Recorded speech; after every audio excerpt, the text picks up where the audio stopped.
everybody, and welcome back to another look at our fantasy football team. Although, obviously, these videos are always tinged with a great sadness due to the fact that the team I support, Crystal Palace, are having the literal worst start to the season there's ever been. On the plus side, we did pretty well for the week. We got 77 points. My decision to chuck in a load of Man City players for the week worked out pretty darn well. De Bruyne let me down. Should have gone for Sane, that would have been even better. But 77 points out of an average of 60 is really good. I'm very happy with that. Aguero obviously doing well, getting a goal and an assist, and obviously the clean sheet as well, and 2 bonus points. So he was doing very well. Morata, though, realistically was the real star of the week, getting a hat-trick. Interesting, Lukaku, Morata, Aguero have all got 6 goals in 6 games. So it kind of backs up what I've been saying for weeks, which is I think Morata is a real steal for Chelsea, like a really quality player. I know a lot of Chelsea fans were disappointed not to get Lukaku, but I think you've got someone just as good, if not better. Morata, I think, is probably slightly better in the kind of game intelligence kind of side of things.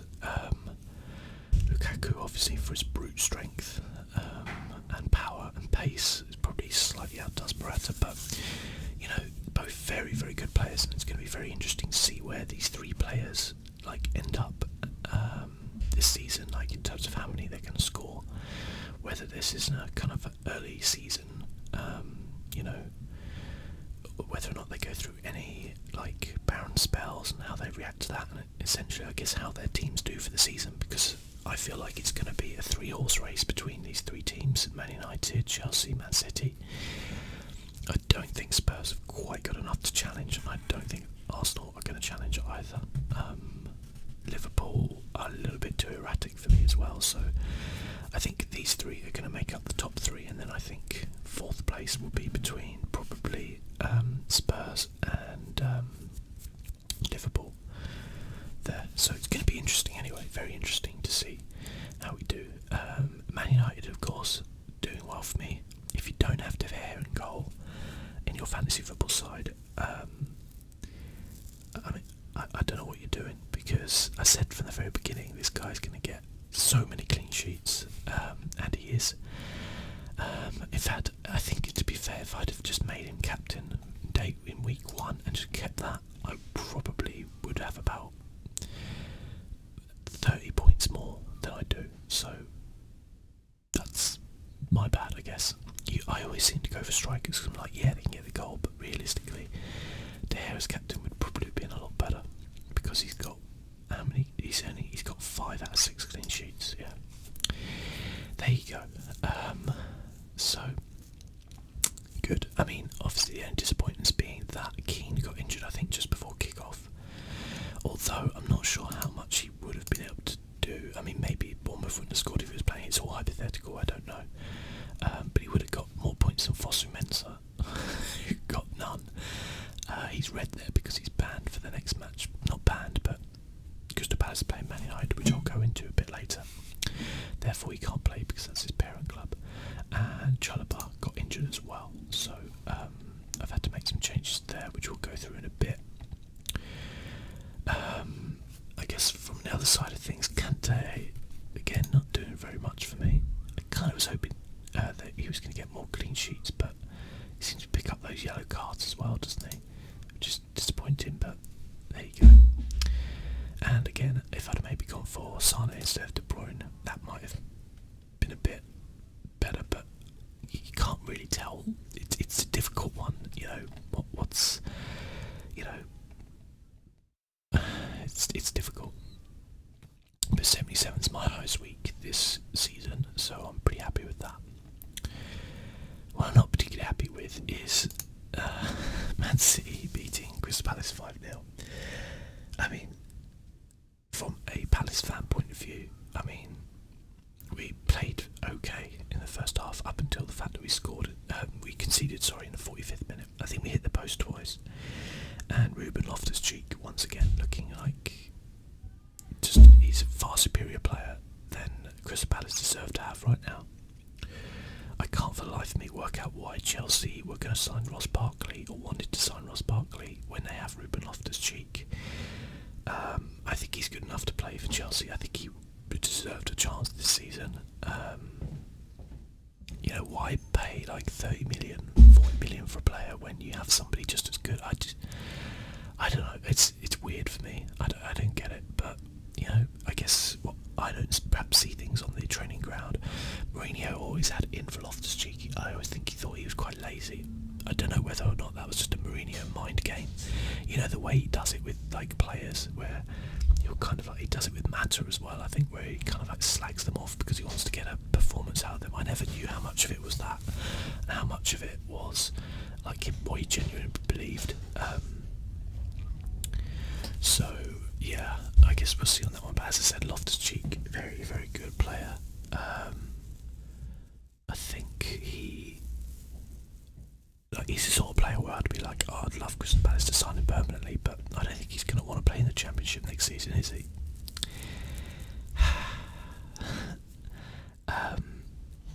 The Crystal Palace thing has been further compounded by the fact that Christian Benteke's out for 6 weeks now. Now, admittedly, Christian Benteke's done sod all this season, but we literally don't have another striker. When we played in the Carabao Cup midweek, we played Sacco up front. Not Sacco the defender, Sacco the winger. So yeah, we're at that stage. We're a Premier League club with one striker. I mean, we didn't deserve to stay up, and we won't. So yeah, I mean, it's not looking good. It's sad because I think Crystal Palace have scrapped in the last few seasons of the Premier League. They've like scrabbled and scrambled to get a foothold, and eventually, like, if you don't put down that solid base, which we didn't really do with the manager, sometimes through a fault of our own, sometimes through a fault of or no fault from us, it's just a manager wanting to move on or do something else. That eventually you're going to lose your grip, and that's exactly what's happened in fairly spectacular fashion this season. We'll be okay. We'll go to the Championship. We've got a good youth set up, so if we lose a lot of our players, which we probably will do, we'll be able to hopefully at least stabilise in the Championship, and then maybe even push to go back up. But I think there are lessons to be learned here, and the number one lesson would be, number one, don't employ Roy Hodgson as your manager. Number two, sign a second bloody striker.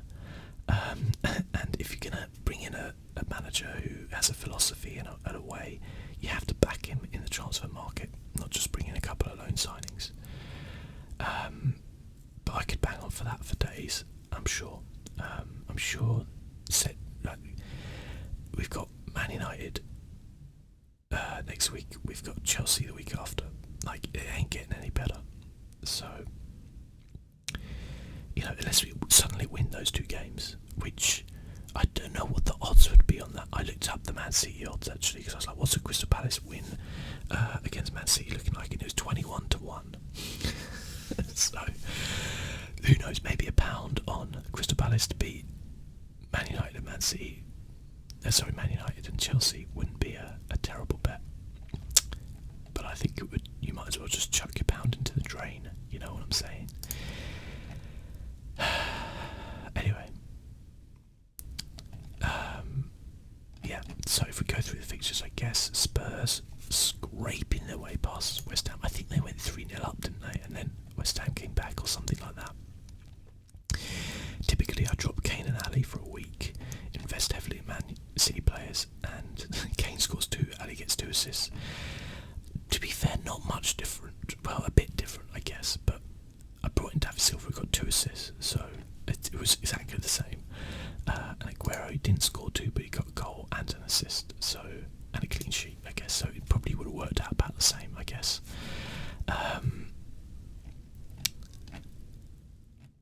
But yeah, Spurs, I'm unconvinced by them this season. I think they're a very good side, but I think they're lacking something. I'm not quite sure what that is right now, but I feel like there's something missing from last season. Maybe it's just that they need to get up and running a little bit, but you can't afford to be like that when other teams are spanking, other teams every week and not conceding goals and things like that. But there we go. West Ham. I mean, the days have got to be numbered for Slaven Bilic, right? I mean, they're I don't know. It just doesn't look good for them. I don't think. It doesn't look good at all. Burnley Huddersfield. I wonder how many people watched that game.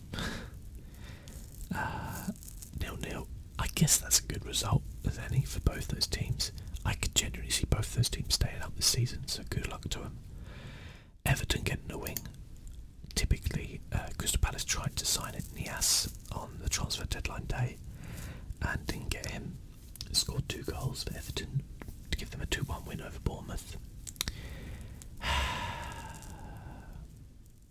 It never rains, but it pours, eh? Bournemouth in trouble. I think the Crystal Palace thing has overshadowed that fact that Bournemouth are in serious trouble.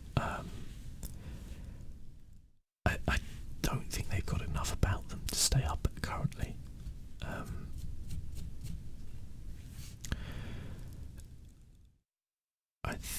I mean, if they make some purchases in the January transfer window, they could do. They're not a bad side, but I don't know. I feel like they've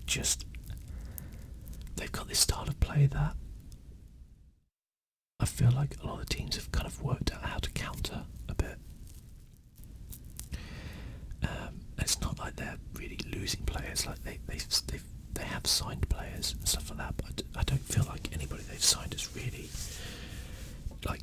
blown the doors off. I think Jermaine Defoe. I think I said that he's a solid signing, but they seem to I don't understand why you would have someone like King and instead play Defoe up front and leave King on the bench. I'd do it the other way around. Bring Defoe on for the last 15-20 minutes to get you that goal if you need it. I mean, yeah, I don't know. It's a tough one. I like Bournemouth. I hope they don't go down, but if 3 teams are going to go down, one of them we know is going to be Crystal Palace. I don't know who the other 2 are going to be. It won't be Man City though. I kind of said before, I think it's going to be a 3-horse race between these 3 teams. Man United, Chelsea, Man City. Man City looking good, but you can't a final winner of Crystal Palace. It doesn't mean a thing. So we'll see, I guess. But they are looking like they're firing. To be fair, they are looking like Pep is, having an effect on this team. They are looking good. We will see. They obviously have tremendous depth and strength in their squad. Once the Champions League comes on, we'll see how well they manage to cope with that. So yeah, we'll see basically. Man United beating Southampton, a tricky game to go away to Southampton, so a good win. I'm sure Man United would have liked it to be a bit more comfortable, but Lukaku scoring again, 6 goals, 6 games, looking really solid. De Gea, as I said, just the best keeper in the league in terms of fantasy football. I think probably best keeper in the league anyway. So yeah, they've got Crystal Palace next. So I mean, I don't even know what to say. Swansea, Watford. Watford, a team who I've said before is solid. No one really talks about them. Marco Silva doing a great job. Really wish he was a Crystal Palace manager, but I can see Watford having a much bigger pull than Crystal Palace. Mostly because they're owners of the Pozzi family, who also own, I think, Granada and I think potentially Udinese. Sorry about the plane going over as well.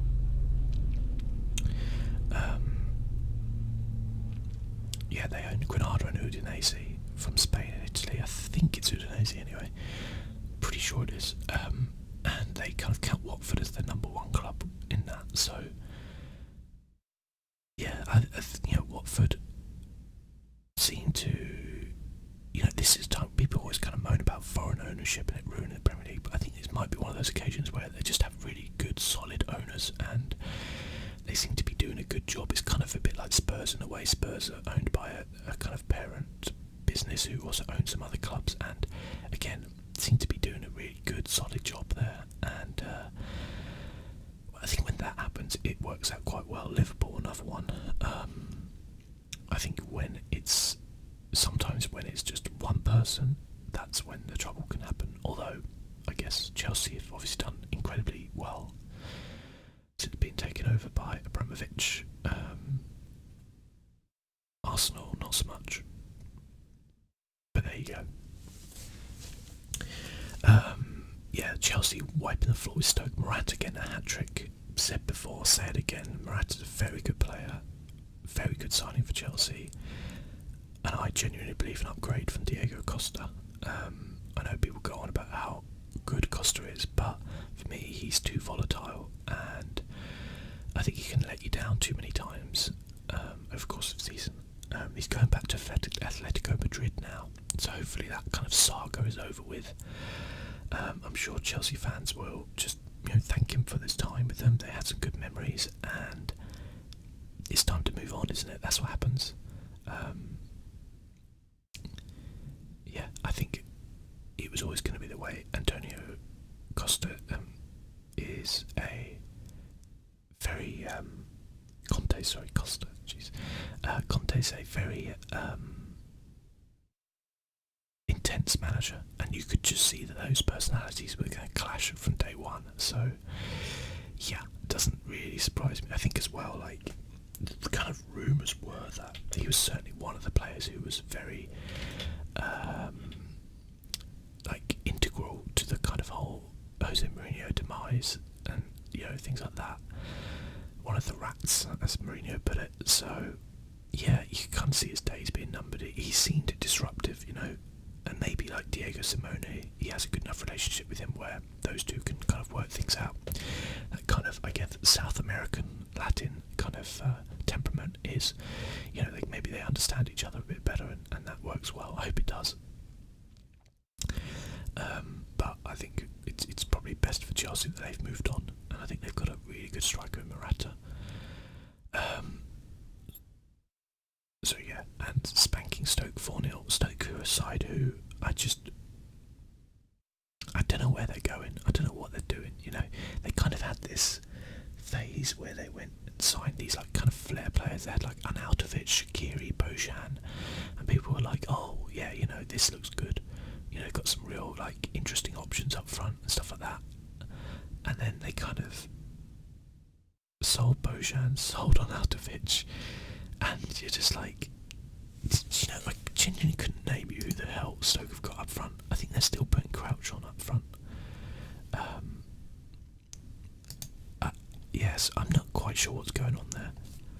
They kind of like tried to go down this more kind of flair route, and then they've kind of backtracked a little bit. I think they'll probably be okay this season, but I don't know where they're going, if that makes sense. I don't know what their direction is. Swansea, I heard, played pretty badly against Watford, but Watford doing a solid job. Liverpool, everybody talking about their defence not being good enough, but if you're going to outscore your opponent, then who cares, right? Leicester are not a bad side, are they? Like, they're not a bad side. They're a mid-table side. I know they won the league 2 seasons ago, but I think we can all agree now that that was a fluke. It's difficult to fluke a football season, yes, and they were, in my opinion, the best team that season, but the reason why I would call it a fluke is that the stars aligned for them. Injuries didn't happen, their confidence built up, they had some good results, definitely, and the other thing was the other teams weren't firing very well. There was a lot of problems at a lot of different teams. Chelsea, Man City, Man United, none of those sides were really doing very much at all. So the stars aligned for them. I think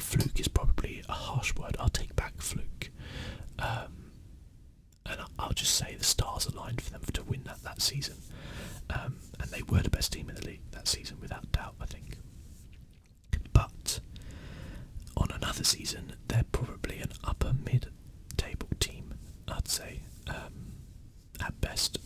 You know, probably aiming to finish 10th and above, maybe sneak a Europa League place. You know, along the same lines as Southampton or an Everton, probably along there. So to go away to them and win 3-2 is not a bad result for Liverpool, and Liverpool are missing, in my opinion, their most important player, Mane. I know Coutinho came back, and he is a very good player, very, very good player, but I still think Mane is more important to the team than Coutinho. But we'll see. You know, a lot of people saying that Virgil van Dijk is, you know, it would have been, they needed to sign him, if that makes sense, to you know, to shore up that defence. But one defender doesn't change a team. You know, just look at Sacco at Crystal Palace. Yeah, so I think it's just the philosophy of the team is not really defensive, so they're going to probably concede some goals. And I think Klopp's happy to do that if they can go up the other end and score more goals. The one thing I will say is, if you ever go and watch Liverpool play, I'm pretty sure you're not going to be disappointed. It's going to be entertaining, so there's that plus side, I guess. Brighton Newcastle, good win for Brighton, I'd say there. Very good win for them.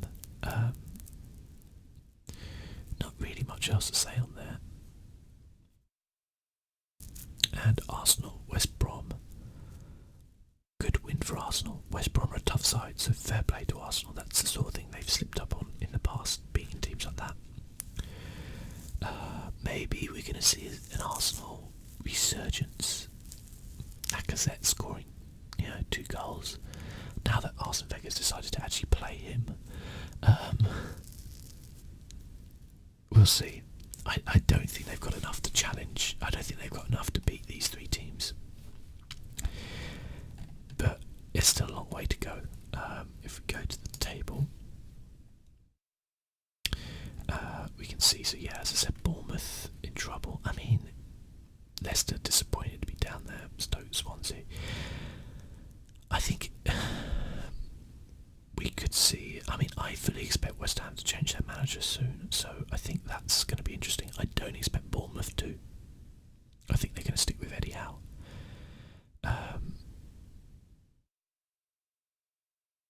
I could see Swansea moving down here. I could see Stoke moving down here.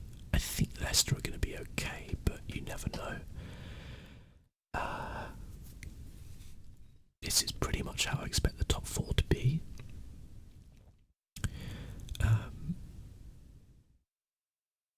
Arsenal in 7th. Yeah, I mean, things are kind of starting to even themselves out a bit. I think we'll see. I think Watford will be maybe around here, end of season. We'll see anyway. But I mean, the Crystal Palace are, you know, they're there, aren't they? Okay, so this is my team for next week. Obviously, the free hit just was played, and we brought in the Man City players. Now, Man City have got Chelsea, so you know we've got the Tottenham players back because they've got Huddersfield away. Now, Spurs should beat Huddersfield away. They should do. If they want to try and challenge the season, they have to.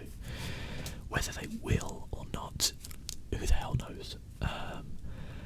But obviously, I've gone for Lukaku as captain, and I also activated my triple captain because Man United play Crystal Palace at home. When I checked the odds on Crystal Palace beating Man City, it was 21-1. I reckon it's going to be even higher for this game. I can't see Crystal Palace having a hope in hell of winning this. Not even a hope in hell. It would be hilarious if we did win it.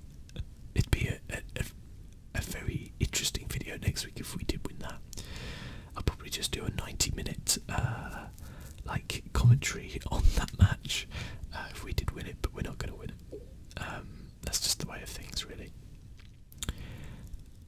I also brought in Kolasinac for Keane because Keane is injured.